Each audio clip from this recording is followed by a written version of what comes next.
लाल की जय। भगवान विष्णु ऋषियों से कहने लगे कि हे ऋषि मुनियों, फाल्गुन शुक्ल पक्ष की यदि एकादशी में पुष्य नाम का यदि नक्षत्र पड़ जाता है और पुष्य नाम के नक्षत्र के साथ साथ यदि द्वादशी तिथि प्रारंभ हो जाती है तो वह तिथि जो है परम पुण्य को देने वाली है और ये बड़े से बड़े जो पाप हैं उन पापों का यह नाश करने वाली होती है।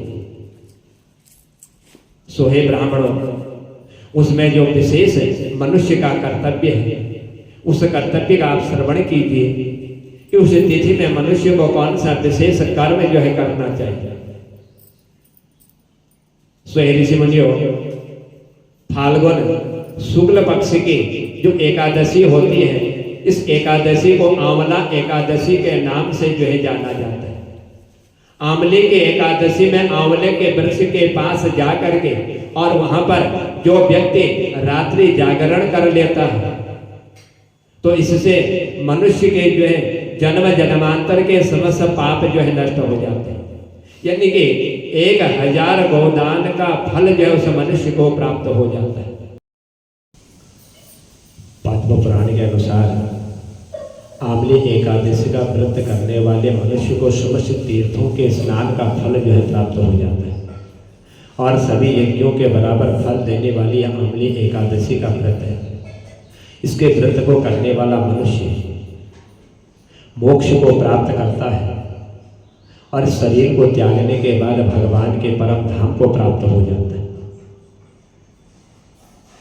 ब्रह्मांड पुराण में आंवली एकादशी की कथा का जो वर्णन है कि एक मानधाता और वशिष्ठ जो ऋषि थे, ये फाल्गुन मास के शुक्ल पक्ष की आंवली एकादशी का महात्मा में इनका ही वर्णन जो है किया जाता है कि एक बार मानधाता जी ने ऋषि वशिष्ठ से प्रार्थना की कि हे ऋषिवर, यदि आप मुझ पर प्रसन्न हैं तो मुझ पर यदि आपकी कृपा हो तो कोई ऐसा व्रत मुझे बतलाइए जिसका पालन करने से मुझे वास्तविक मेरा कल्याण हो जाए, मुझे कल्याण की प्राप्ति हो जाए। ऐसा यदि कोई व्रत हो तो वह व्रत आप मुझे बतलाने की कृपा की।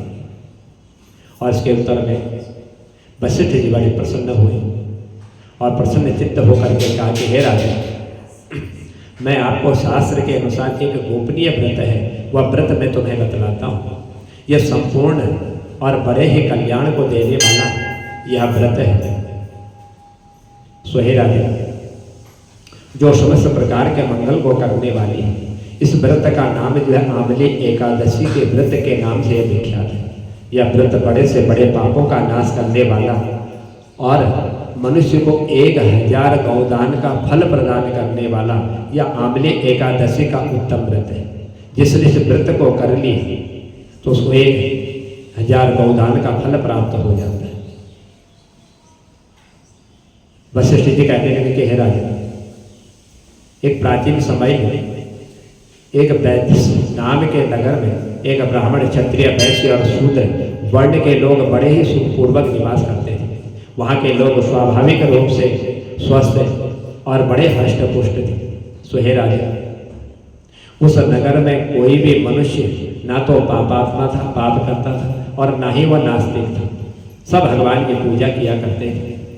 इस नगर में जहाँ तहाँ वैदिक कर्म का अनुष्ठान हुआ करता था। वेद ध्वनि से यह नगर गूंजता रहता था। उस नगर में एक चंद्रवंशीय राजा राज्य किया करते थे। इसी चंद्रवंशीय राजवंश में एक चैत्र रथ नाम के धर्मात्मा और सदाचार राजा ने वहाँ पर जन्म लिया था। सो हे राजा, यह राजा बड़ा पराक्रमी था, बड़ा शूरवीर था और धनवान और बड़ा भाग्यवान भी था। शास्त्र का इसको ज्ञान था। इस राजा के राज्य में प्रजा को बड़ा ही सुख प्राप्त हुआ करता था। सारा वातावरण ही अनुकूल था। यहाँ की सारी प्रजा विष्णु भगवान के भक्ति में परायण रहा करती थी। सभी लोग एकादशी का व्रत करते थे। इस राज्य में कोई भी दरिद्र और कोई भी जो है गरीब नहीं रहा करता था। इस प्रकार राजा के साथ यह राजा अनेकों वर्षों तक सुखपूर्वक जो है अपने राज्य में राज्य कर रहा था।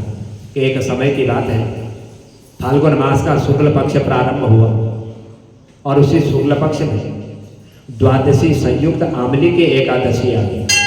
यह एकादशी महान फल को देने वाली है, ऐसा जान करके नगर के बालक, वृद्ध, युवा, स्त्री और पुरुष तथा स्वयं राजा ने भी जो सपरिवार इस एकादशी का व्रत जो है बड़े पूर्ण विधि विधान के साथ इसका पालन जो है करना प्रारंभ कर दिया। एकादशी वाले दिन राजा प्रातःकाल नदी के तट पर स्नान करने के लिए पहुंचा और उसकी समस्त जनता भी जो है उसी स्थान पर नदी के किनारे पहुंची। और जब राजा ने स्नान किया तो नदी के किनारे बने हुए भगवान विष्णु के मंदिर में जा पहुंचे।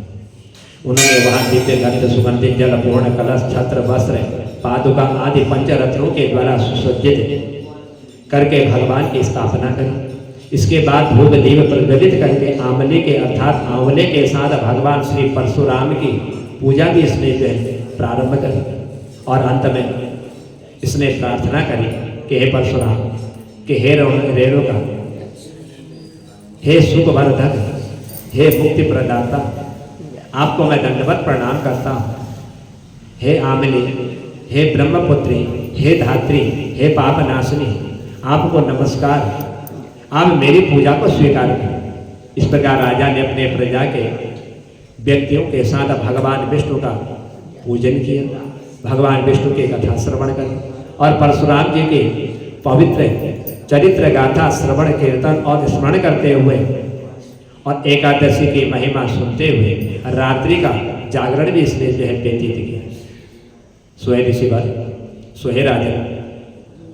उसी शाम एक शिकारी शिकार करता हुआ वहीं पर पहुंचा, जो जीवों की हत्या करके वह अपना दिन जो है व्यतीत किया करता था। देखा कि दीप मालाएं जल रही, मंदिर दीपों से जो है सुसज्जित हो रहा है।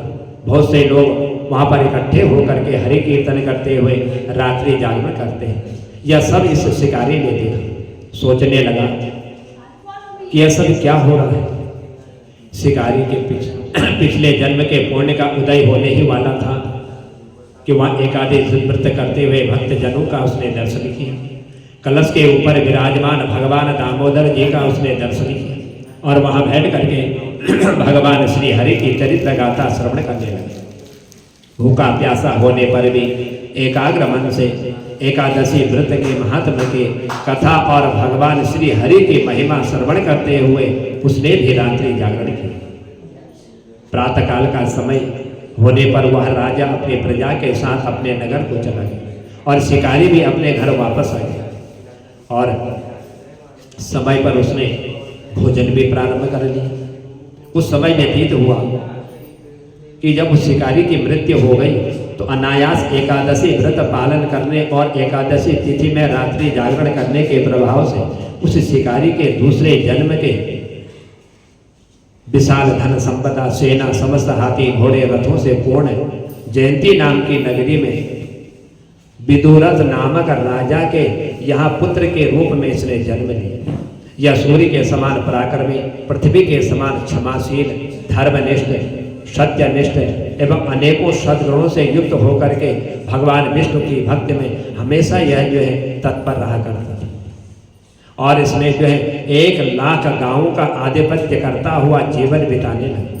यह बड़ा दानी था, दान पुण्य बहुत किया करता था। इस जन्म में इसका नाम जो है वसुरथ पड़ गया। तो एक बार वह शिकार करने के लिए वन में गया और मार्ग भटके। वन में घूमते घूमते थका हारा, प्यास से व्याकुल होकर के अपनी बाहों का तकिया बना करके जंगल में सो गए। उसी समय पर्वतों में रहने वाले मलेच्छ यवन सोए हुए राजा के पास आकर के राजा की हत्या की चेष्टा करने लगे और वे राजा को शत्रु मान करके उनकी हत्या करने लगे। जब तुले हुए थे, उन्हें कुछ ऐसा भ्रम हो गया था कि ये वही व्यक्ति है जिसने हमारे माता पिता पुत्र पौत्र आदि को जो है मृत्यु प्रदान की थी, उनको मारा हुआ था। और इसी के कारण हम जो है जंगल में आज तक जो है भ्रमण कर रहे हैं उस हत्यारे को ढूंढने के लिए किंतु आश्चर्य की बात है कि उन लोगों द्वारा फेंके हुए अस्त्र शस्त्र राजा को न लग करके उसके समीप जो इधर उधर गिर जाया करते थे, लेकिन उनके अस्त्रों से राजा को एक खरोंच तक नहीं आई। जब इन लोगों ने अस्त्र शस्त्र समाप्त हो गए तो वे सभी जो है बड़े भयभीत हो गए और एक कदम भी आगे नहीं बढ़ सके। तब सभी ने देखा कि उसी समय राजा के शरीर से दिव्य गंध युक्त अनेकों आभूषणों से आभूषित एक परम सुंदरी देवी प्रकट हुई और वह भीषण भ्रुकुटी युक्त क्रोधित नेत्र देवी क्रोध से लाल पीली हो रही थी। उस देवी का यह स्वरूप देख करके सभी यवन जो है इधर उधर जो है भागने लगे, परंतु उस देवी के हाथ के चक्र से इनको जो है कहीं ये भाग न सके और एक ही क्षण में जो है उस देवी के हाथ के चक्र ने इन मलेच्छों का जो है वध कर डाला। जब राजा की नींद खुली तब उसने एक भयानक यह दृश्य देखा। वो बड़ा आश्चर्यचकित हो गया और साथ ही भयभीत हो गया। उस भीषण आकार वाले मलेच्छों को मरा देख करके राजा बड़े आश्चर्य के साथ सोचने लगा कि मेरे इन शत्रुओं को मारने वाला और मेरी रक्षा करने वाला कौन है? यहाँ मेरा ऐसा कौन हितैषी है, ऐसा मेरा कौन सा यहाँ पर मित्र है इस वन में जिसने इसके द्वारा मेरी जो है रक्षा की हुई है? जो भी हो, मैं इसके इस महान कार्य के लिए उनका बहुत बहुत जो है धन्यवाद करता हूँ। उसी समय आकाशवाणी हुई कि भगवान के सब को छोड़ करके भला शरणागत की रक्षा करने वाला और कौन हो सकता है? अतः शरणागत रक्षक शरणागत पालक श्री हरि ने ही तुम्हारी रक्षा की हुई है। राजा उस आकाशवाणी को सुन करके प्रसन्न हुआ और साथ ही भगवान श्री हरि के चरणों में अति कृतज्ञ होकर के भगवान का भजन करने लगे।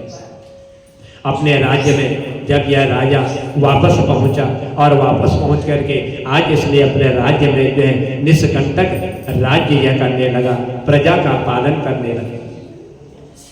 वशिष्ठ जी कहते कि हे राजन, जो मनुष्य इस आमली एकादशी का व्रत और इस आमली एकादशी का जो पालन कर लेता है, इसकी जो कथा श्रवण कर लेता है, इसी राजा की तरह जो है उसको भी पुण्य फल प्राप्त हो जाता है और वह अपने शरीर को त्याग करके अंत में भगवान के सुंदर वैकुंठ धाम यानी कि मोक्ष धाम में जाने का जो है मार्ग भी सुलभ कर लेता है। इसीलिए भगवान ने ही उस राजा की इन मलेच्छों से रक्षा करी, निष्कंटक इसने राज्य किया, प्रजा की सेवा करी और अपने इस शरीर को त्याग करके अंत में इसने जो है भगवान का सुंदर वैकुंठ धाम जो है इसने प्राप्त कर लिया।